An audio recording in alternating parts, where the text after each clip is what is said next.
Tugasnya itu untuk pemberangkatan. Mau nggak nyari orang untuk jadi pendonor gitu.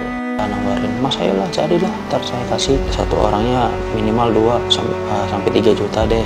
Saya kebetulan tergiur sama bayarannya. Satu anak yang donor di sana itu Kosan yang di Bekasi itu nggak ada yang jaga, makanya saya suruh jaga Akmal.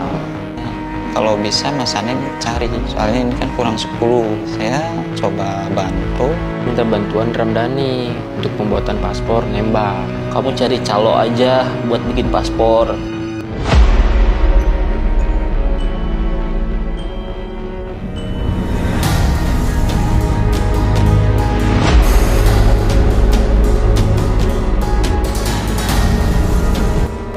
Saya meminta kepada Bapak Presiden Prabowo untuk mengevaluasi duta-duta besar Indonesia di negara-negara yang tingkat perdagangan manusianya tinggi, terutama yang berada di negara Kamboja, Myanmar, dan Thailand. Mohon Bapak Presiden Prabowo evaluasi kinerja duta-duta besar kita bersama diplomat-diplomatnya. Kenapa angka perdagangan manusia di 3 negara tersebut semakin tinggi? Padahal kita punya perwakilan duta besar dan diplomat yang seharusnya tugas-tugas mereka adalah melindungi warga negara Indonesia di negara-negara tersebut. Karena itu,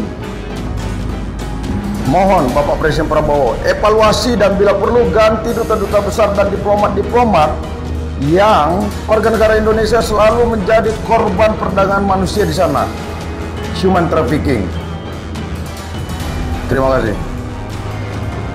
Yang di sana saya, terus yang rekrutmen itu Husni, Dharma itu yang akhir tahun 2002 pendonor, akhirnya ikut jadi rekrutmen. Nah, Septian tugasnya itu untuk pemberangkatan.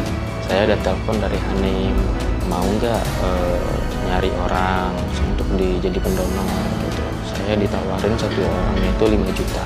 Dia yang gaji saya, gaji semua anak-anak kan dia. Itu Septian nawarin, mas ayolah carilah, ntar saya kasih satu orangnya minimal 2-3 juta deh. saya kebetulan tergiur sama bayarannya. Satu anak yang donor di sana itu saya dapat 2 juta per anaknya. Kosan yang di Bekasi itu nggak ada yang jaga, makanya saya suruh jaga Akmal. Dia bilangnya, ya saya yang nyari orang, kamu di base camp ngontrol, bohongin mereka, beliin makan. Si Miswan itu minta lagi ke saya, kalau bisa Mas Anin cari, soalnya ini kan kurang 10. Saya coba bantu, coba cari, tapi saya bukan mencari ininya ya, pendonornya. Saya minta bantuan sama Septian. Nah, saya minta bantuan Ramdhani untuk pembuatan paspor nembak. Kamu cari calo aja buat bikin paspor, jadi biar bisa langsung. Saya di telepon disuruh membantu mengantarkan ke kantor imigrasi untuk pembuatan paspor. Akhirnya setelah ini dapat 10 itu diberangkatkan, tapi tetap ya yang akomodasinya dari saya, dari tiket, dari biaya paspor, makanan di waktu di base campnya. Udah kukumpul semua, udah siap penerbangan, disuruh lagi buat ngurusin grabnya, nganterin sampai bandara, ngurusin sampai check-in, sampai masuk. Saya juga mendampingi mereka kayak menyediakan makanannya, terus kayak buah-buahannya, menjaga kesehatannya. Dari pihak rumah sakit juga anak-anak itu harus medical check up juga gitu.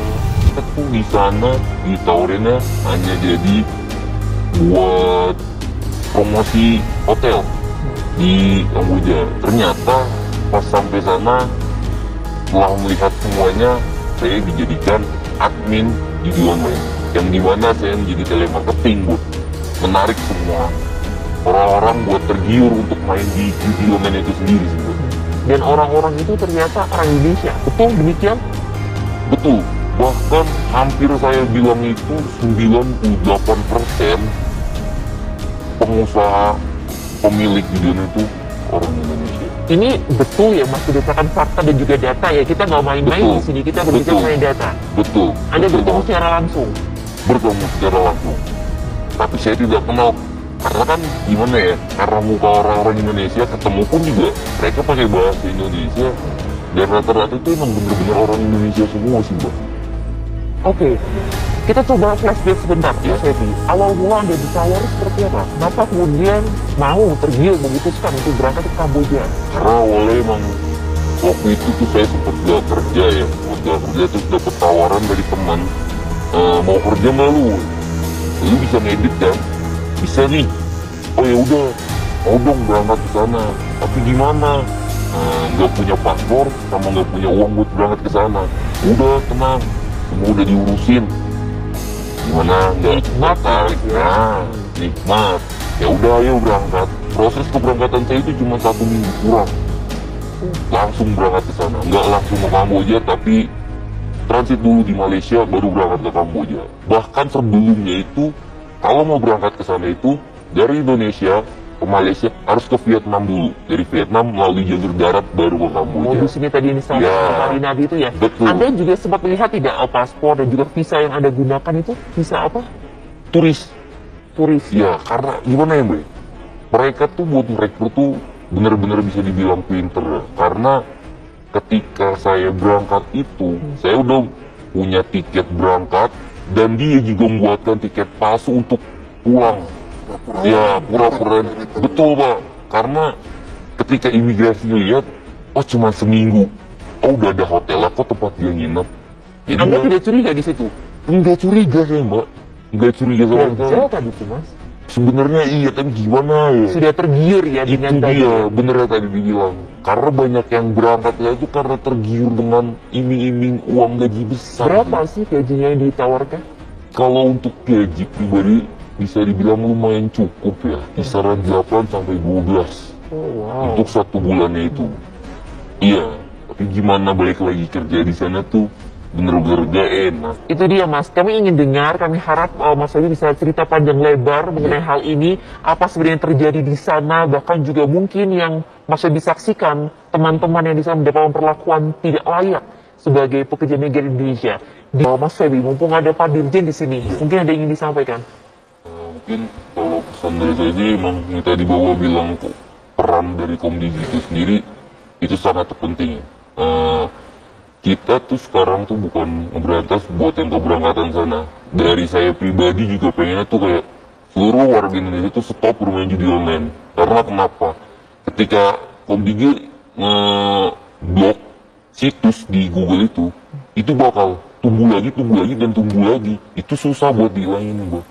Itu yang bener-bener buat orang-orang tuh ada aja lah buat Ngalamin langsung soalnya ada ya. iya kayak gitu. Karena mereka di sana pun satu link ke blog ada link alternatif lagi. Mungkin itu aja sih Mbak. Buat di bener-bener kerja kerasnya itu bisa ngelihat link-link itu sendiri sih Mbak.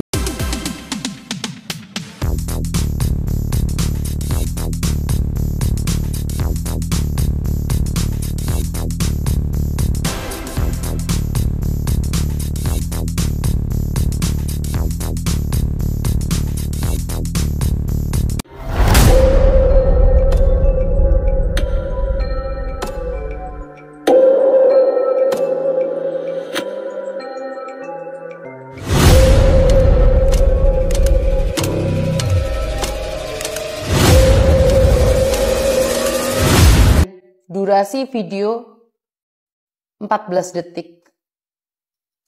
Saya ceritakan kronologinya.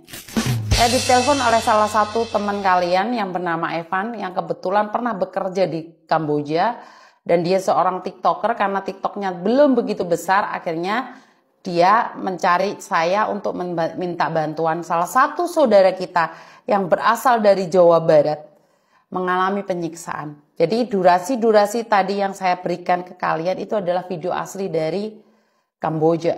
Dan saya cuma mengingatkan buat kalian semua satu hal. Kamboja pada kenyataannya negara miskin. Lebih miskin dibandingkan dengan Indonesia.